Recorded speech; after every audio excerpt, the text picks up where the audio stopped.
All right, let's get it going on a Thursday. Oh, boy. This is going to be exciting because we have two paying customers in the crowd tonight.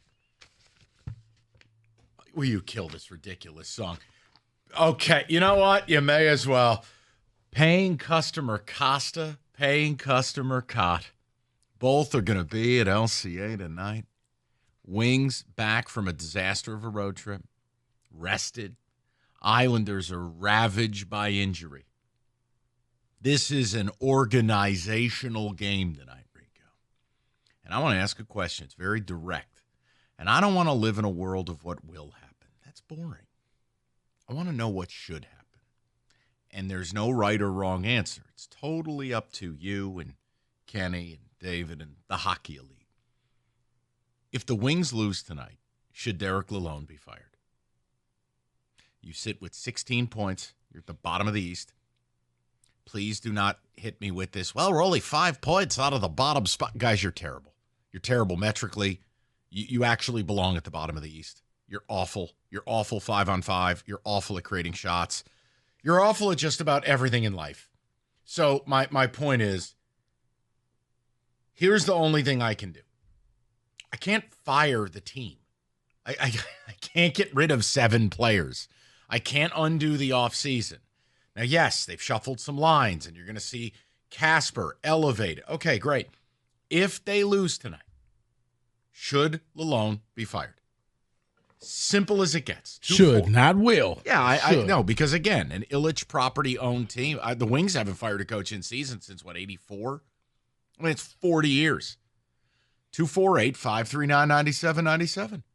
What should happen? Now, look, my viewpoint as an ignoramus when it comes to hockey, firing coaches is like taking a duty. Teams do it every day. 7 coaches were fired last year. I think 4 of those teams made the playoffs. There's already been a coach fired this year. Jim Montgomery fired. So, Eileen, yes, because I don't know what else to say about this team. And they have time. It could turn around. Hockey's a weird sport.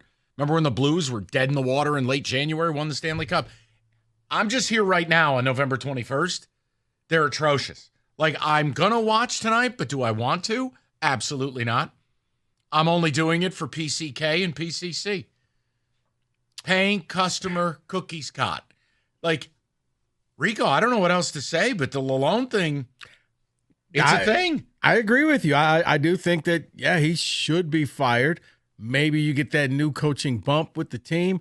I don't know if the team can relate to him. I don't know if he can motivate these players or not. I don't know if what he has designed is working. Well, obviously it's not working. So, right, you can't lose the team. You're not going to fire Yzerman. He's got to fall on the sword. And you're hoping that when you bring in the new coach, the Wings will get that bump. All of a sudden things will be right with the world, and you'll actually compete for a playoff spot. I need the hockey elite to talk to me. 248-539-9797. Now, the man who will be yelling shoot the puck at tonight's game, Kenny Cott. Kenny, if they lose tonight, should Lalonde be fired? See, I'm glad you said it like that, because what should happen and what I think will happen might be very different things. Should is the operative word there.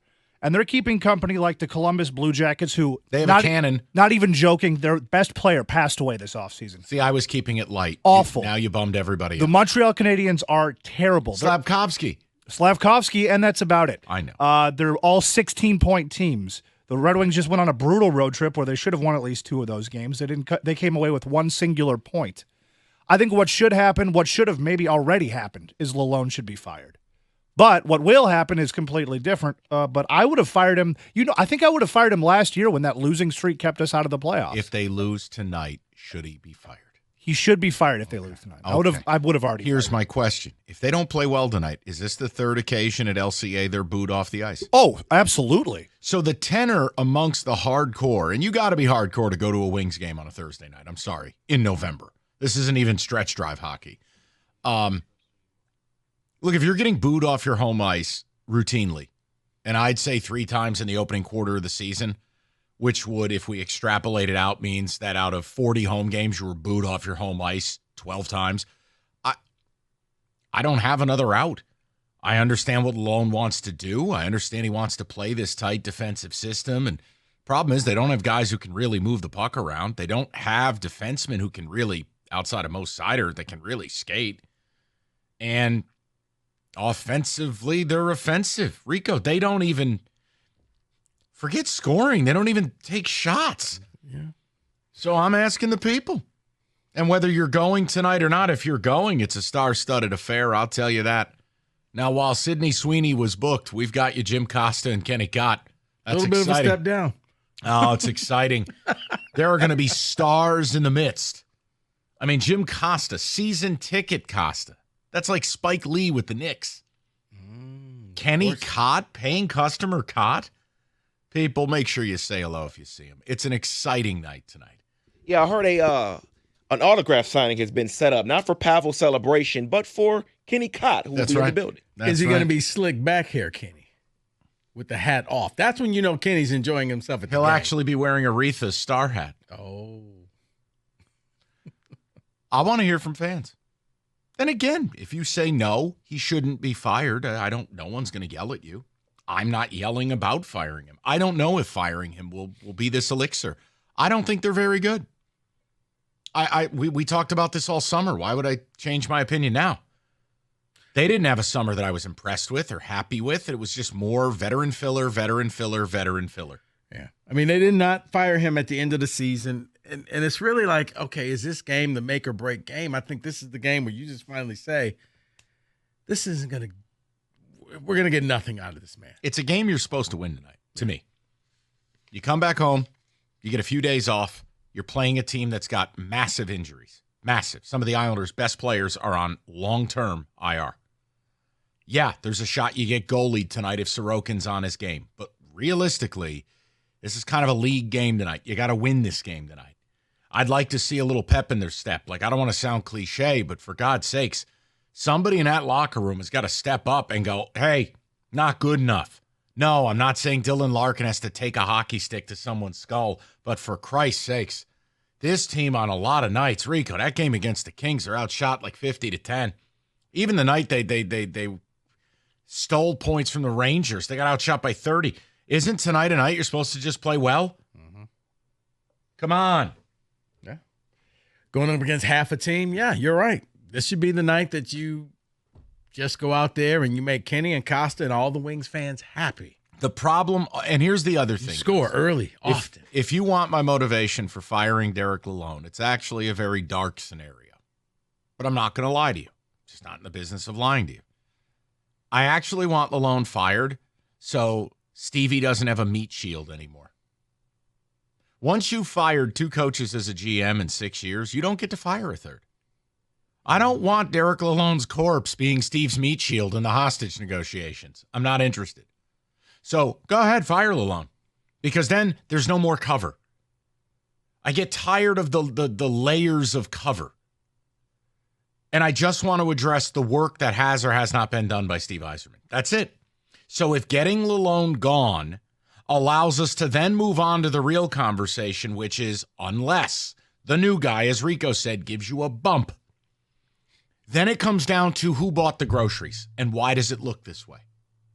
So if you want my true motivation without knowing whether it'll work, I'm admitting to you my dark intentions. Like, I'm just tired of being able to use him as a meat shield for Steve. So go ahead and fire him, because then I won't hear about the next guy. Fine by me. All 6 years, all I've heard is Blashill, Lalonde. It's never Steve's fault. Okay, well, fire Lalonde so we can get to the real issue. This team's not very good. The pieces they have are not very good. So if it gets me that conversation, I'll jump aboard. But what I will not do is get on the air acting like I know if that will work. That's not fair to you. And I don't have that strong of opinion. I know the team on paper probably isn't built to play the way Lalonde wants them to play, but they have to be better than this. So either the players are dogs or they're not listening to the coach, or worse, a combo of both. Don't have that answer. So you guys tell me. And Cookies has said he's going to have a short fuse tonight. He will boo. And again, if we can get footage of Jim Costa booing the Red Wings or starting a Fire Steve chant, I don't know. That is fascinating. You imagine Cookie's all hammered tonight. He can't. Well, I guess he can't get too hammered. He's got to do the show. Oh, don't worry about it. John will pick up the slack. Oh, okay. Him and Guff.